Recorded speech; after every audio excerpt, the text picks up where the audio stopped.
సామెతలు, వాటి కథలు. సామెత ఎలా ఏర్పడిందో, ఏర్పడడానికి గల కారణమేమిటో తెలుసుకుంటే ఆ సామెత యొక్క గొప్పతనం అర్థమవుతుంది. ఈరోజు కొన్ని సామెతలు అవి ఏర్పడడానికి గల కారణాల గురించి తెలుసుకుందాం. అన్నీ ఉన్న విస్తరి అణిగి ఉంటుంది, ఏమీ లేని విస్తరి ఎగిసి పడుతుంది అనేటువంటిది ఒక సామెత. ఇది ఏర్పడడానికి కారణమేమిటో చూద్దాం. విస్తరి నిండా పదార్థాలు ఉంటే ఎంత గాలి వీచినా అది పైకి లేవదు. విస్తరిలో పదార్థాలు లేకపోతే అది చిన్న గాలికే పైకి ఎగిరి కింద పడుతుంది. గొప్పవారు వినయంగా ఉంటారు, అల్పులు అహంకారం కలిగి ఉంటారు, వారి హద్దులు మీరి మాట్లాడుతారని అర్థం.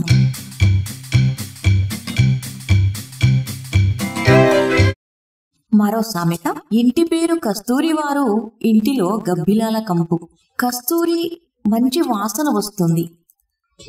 ఇంట్లో గబ్బిలాలు కనుక నివాసం ఉంటే అచ్చట భరించలేని కంపు వస్తుంది. పేరులో మాత్రమే గొప్పతనం ఉండి వస్తువులోనో వ్యక్తిలోనో పేరుకు తగ్గ గుణం లేకపోతే ఈ సామెతను వాడుతారు.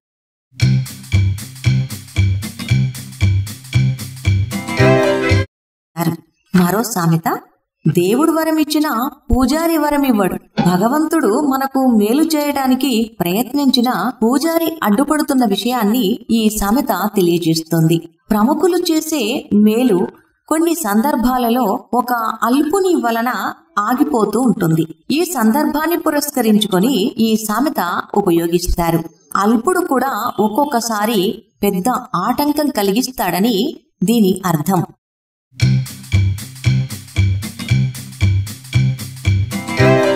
మరో సామెత చూద్దాం. కూసే గాడిద వచ్చి మేసే గాడిదను చెరిపినట్లు. కూసే గాడిద అంటే ఓన్రు పెట్టే గాడిద. మేసే గాడిద అనగా మేస్తున్న గాడిద.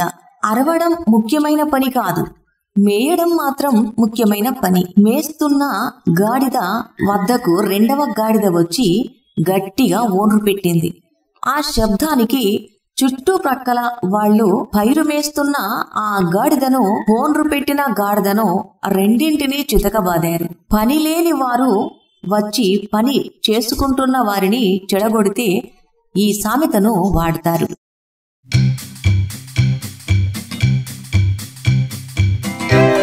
దొంగలు పడ్డాక 6 నెలలకు కుక్కలు మురిగినట్లు.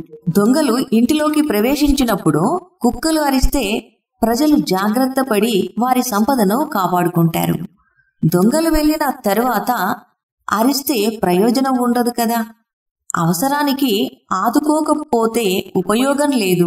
ఇక్కడ 6 నెలలకు అంటే చాలా కాలానికి అని అర్థం. సరైన సమయంలో వేటి పని అవి చెయ్యాలి, లేకపోతే నిరుపయోగమవుతుంది.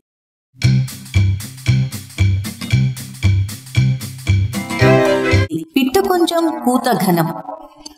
పిట్ట చిన్నదిగా ఉన్నా ఒక్కొక్కసారి అది చేసే శబ్దం చాలా పెద్దగా ఉంటుంది. చిన్నవారు ఘనకార్యాలు, గొప్ప పనులను చేసిన సందర్భంలో ఈ సామెతను వాడతారు. మరో సామెత, రోలు వెళ్లి మధ్యలతో మొరపెట్టుకున్నట్లు. దంచడం వల్ల రోలుకు దెబ్బలు ఒకవైపు నుండే తగులుతాయి. మధ్యల శబ్దం కోసం 2 వైపుల నుండి వాయిస్తారు. తక్కువ కష్టాన్ని అనుభవించేవారు ఎక్కువ కష్టాలను అనుభవించే వ్యక్తికి తమ కష్టాలు చెప్పుకునే సందర్భంలో ఈ సామెతను ఉపయోగిస్తారన్నమాట.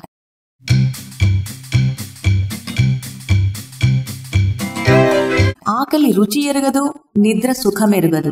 ఈ సామెతకు బాగా ఆకలి వేసినప్పుడు పచ్చడి మెతుకులైన పంచభక్ష పరమాన్నంలాగా భావించి తింటారు. నిద్ర బాగా వస్తుంటే కటిక నేల మీదనైనా సుఖంగా నిద్రపోతారు. ఆకలి లేకపోతే ఆ పదార్థం రుచించదు. ఆకలి ఉన్న వ్యక్తికి అది ఎలాంటి పదార్థమైనా రుచిని ఇస్తుంది. నిద్ర శరీరానికి సుఖాన్ని ఇస్తుంది. కనుక ఆకలి రుచి ఎరగదు, నిద్ర సుఖమెరగదు అనేటువంటి సామెత ప్రచారంలోకి వచ్చింది.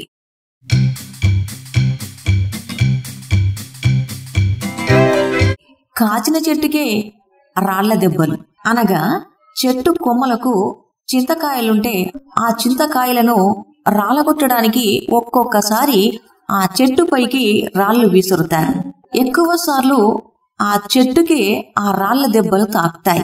కాయలకు తగలకుండా ఎక్కువ దెబ్బలు ఆ చెట్టుకు తగులుతాయి. కాయలు లేని చెట్లు హాయిగా ఉంటాయి.